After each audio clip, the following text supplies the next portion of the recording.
it's E. Jean's story. She has a right to tell it in this Hmm. country. It's all been adjudicated. Nobody's making any spurious claims or attacks on the president that haven't been adjudicated.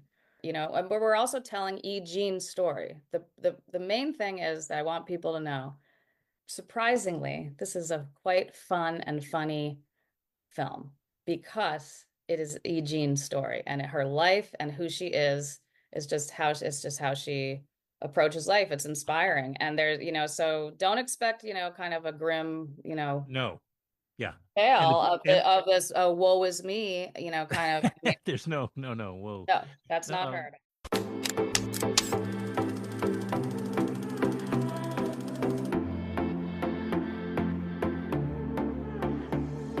Welcome to the Woodstock Film Festival podcast. Let's talk film. I'm your host, Adam Shartoff. The festival is coming right up. It's running from October 15th through the 19th here in Woodstock, in Rosendale, Kingston, and Saugerties. I'm really, really thrilled to have the documentary filmmaker Ivy Meeropol on the podcast today. Ivy has made quite a number of very, very amazing documentaries in the past. Her latest one is no exception. It's called Ask E. Jean. It has a screening at the Bearsville Theater. Perfect. A big theater with great projection and sound. It'll be on Thursday, the 16th, I believe, right? At 5:30 p.m. If that weren't enough, right, Ivy? Yeah, yes. Hello. You, hi there. You, Eugene, Carroll, will be in a conversation afterwards or a Q&A, but it'll be moderated by the very singular Sheila Nevins.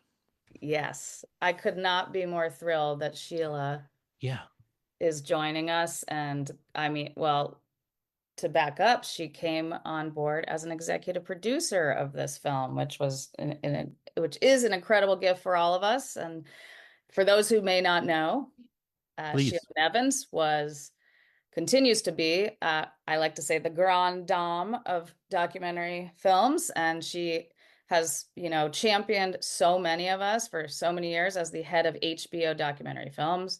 And then she went on to MTV Films, where she continued to pursue and buy and support films that other companies were not. And Right. She's, she's a force at age 88. Maybe she doesn't like that I say that, but oh, I think she's proud of that. she's incredible, and she's still so it is it's going to be quite something. I mean, to see Sheila and E. Jean together is that alone is worth coming by the Bearsville Theater, I think. But our film is I'm very proud of it. And it's taken a lot of people, strong women Uh-huh. like Sheila Nevins, to get it to where we are What, now. since Sheila has come up, let's just Yeah. also lastly mention she wrote a great memoir about 5 years ago or so. I could be off on my timing, but it's called "You Don't Look Your Age and Other Fairy Tales," and it is a very, very enjoyable book. And if you can get the audio version, I think she reads it. And do yourself a favor. Okay, let me just read, at least start off by reading a little bit about the film from the Woodstock Film Festival website, written by our friend Jessica Edwards. Do you know Jessica?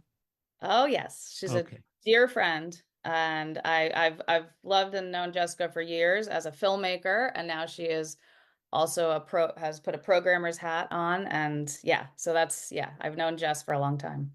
All right. The personal is political is an essential tenet of feminism, but advice columnist E. Jean Carroll didn't set out to become a feminist icon. After going public with rape accusations against Donald Trump, her steely courage and conviction became a beacon of hope in post Me Too America. In Ask E. Jean, director Ivy Meeropol offers a riveting, deeply personal exploration of Carroll's rape and defamation cases, deftly weaving righteous outrage with the fizzy humor of her 90s Ask E. Jean advice show.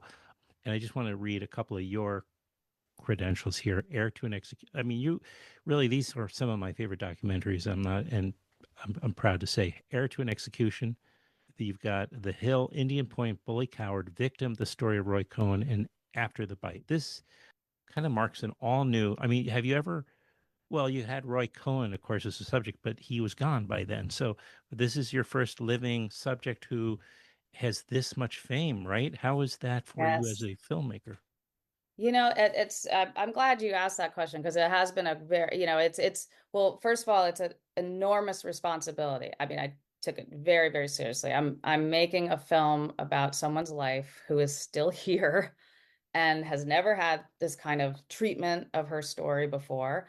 Never mind. I mean, so E. Jean has a background of being a remarkable journalist and author and advice columnist at Elle magazine, and she had a television show. You'll see that in the film that she had a short-lived, which is fantastic, short-lived television show called Ask E. Jean, Hmm. and it was a live call-in advice show. So but she's a journalist herself and a private person, and then years later she's now obviously more well known for having taken Trump to court twice and won two jury verdicts in her favor and an enormous amount of money awarded to her. Of course, she hasn't seen a penny of it.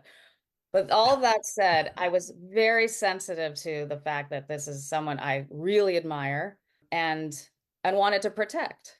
But also, as a filmmaker, you want to show as much as you can about somebody, and you want to. So yeah, it was definitely a New new muscle if you experience. had to flex. Yeah, Yeah, yeah, yeah. yeah, exactly. And Mhm. not to mention she was already under, kind of, so much as you see in the film, once she told her story about Trump, she even well before they went to court, I mean, she just became, a target for Oh, yeah. so much hateful and vicious and violent threats.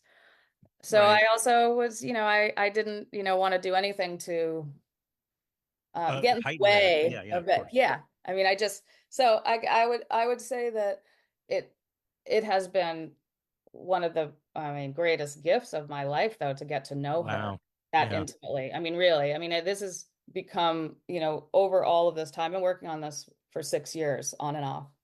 It's it could be my misperception, a misperception on my part, but what else I see throughout the film, because there's so much archive, of her show and of her younger days, that we see her evolving through her entire life. And you'd think by the time she's well into her 70s, right, when the first trial, I mean, she had to be in her mid 70s or, Well, you know, so she's 81 right now. She'll be 82 so, in so, December. Yeah. So it's right. been So mid to 70s, I guess. at Well, 75 is when she came forward with the story. Yeah. wow. So, but it just seems like maybe, I see her becoming more and more of a serious individual, like evolving into, not to say she wasn't thoughtful or intelligent. I'm not meaning to suggest any of that, but I do see her. So maybe by this point, she realized the time was right for her to rise to this occasion, you know, take on one of the most powerful people. He was out of office, right? So, but he was still, let's face it, the face of the right wing.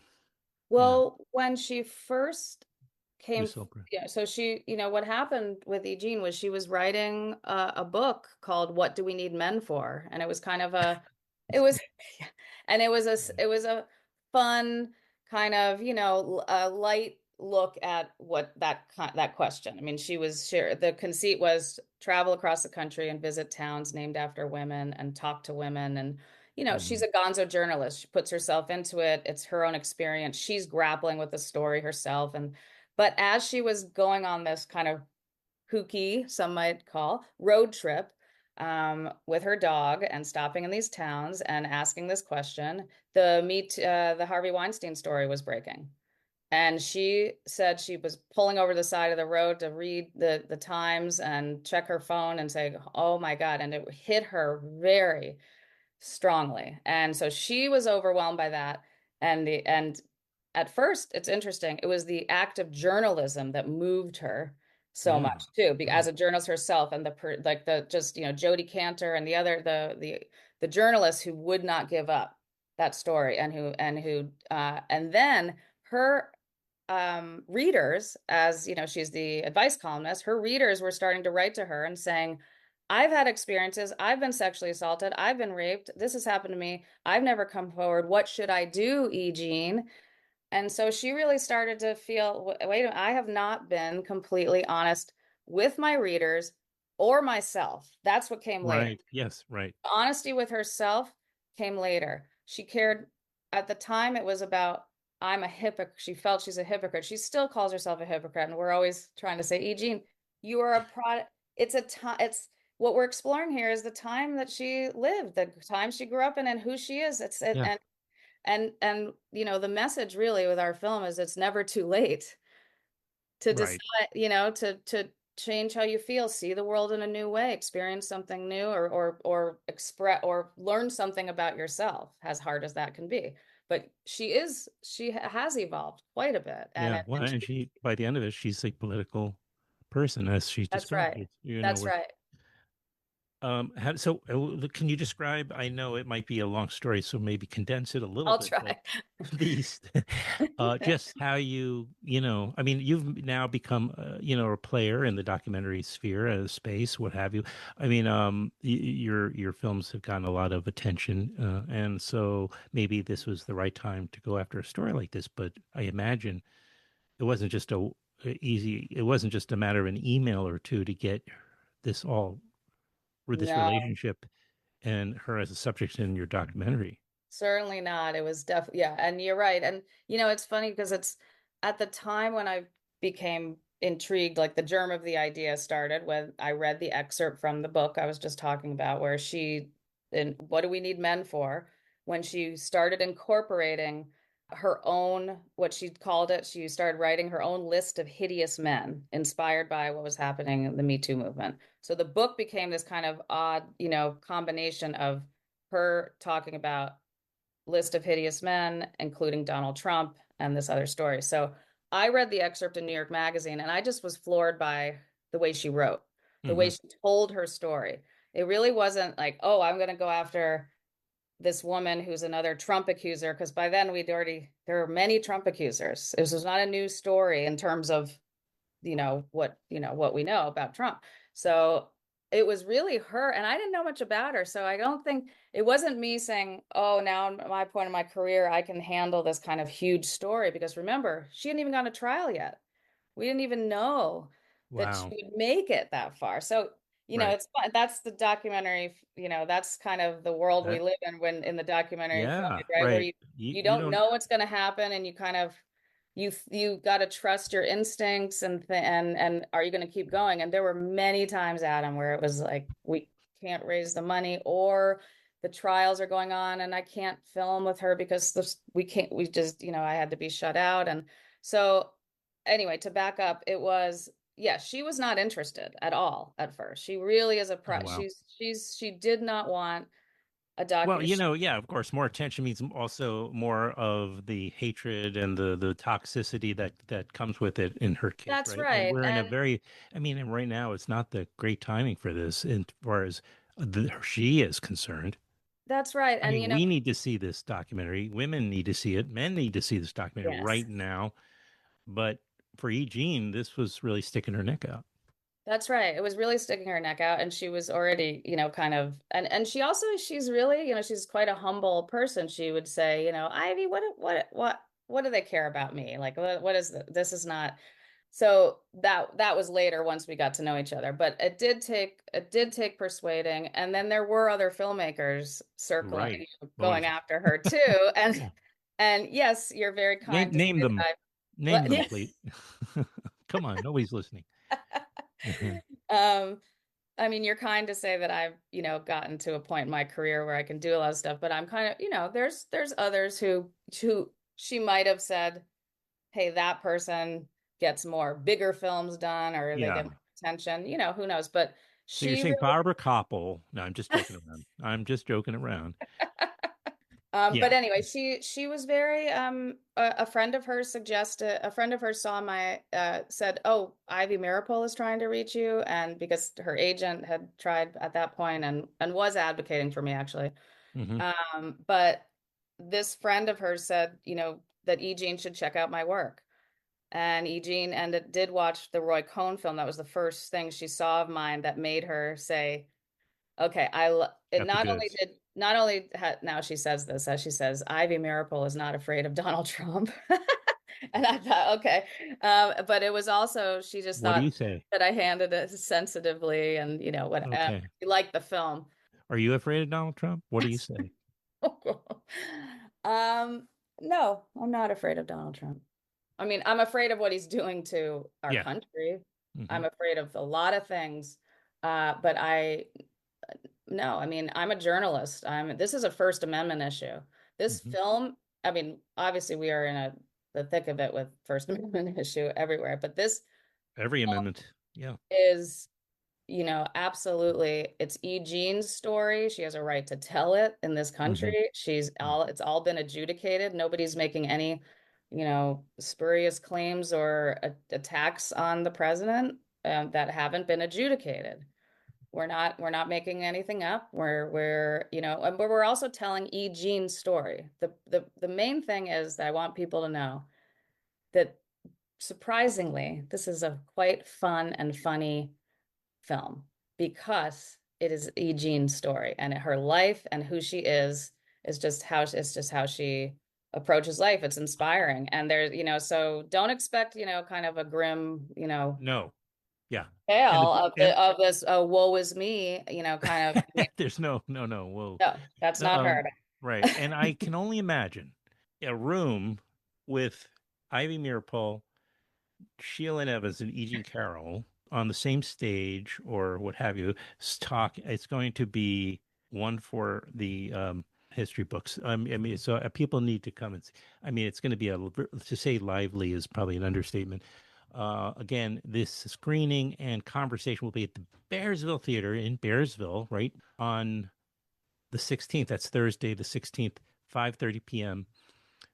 Be there, be square. Tickets are available. I meant to mention this at the top. WoodstockFilmFestival.org. Visit there for tickets and other details for not just Ask E. Jean, but for all the films and panels and everything else that's going to take place at the festival this month, 15th to the 19th. And I will hope to run into you there. I Uh, hope so, I, Adam. I I would have volunteered to moderate this, but there's no competing with Sheila Evans, I'm afraid. So, and one day I'll play the full unedited version of her coming onto my podcast. Well, I went to her place and she kept saying off the record, so I like believe more it. than half of it couldn't even go onto the podcast. Oh, well, hang She, on to that because I will. maybe we'll get Sheila to either write another book or let us make a film about her. Oh my gosh. Wouldn't that be great? Okay, I'll come on as an associate producer. Yes. I'm volunteering already. All right. Well, thank you very much, Ivy. Good to see you. See you in Woodstock and Bearsville. All right. I look forward to it and thank you for having me on, Oh, Adam. anytime at all.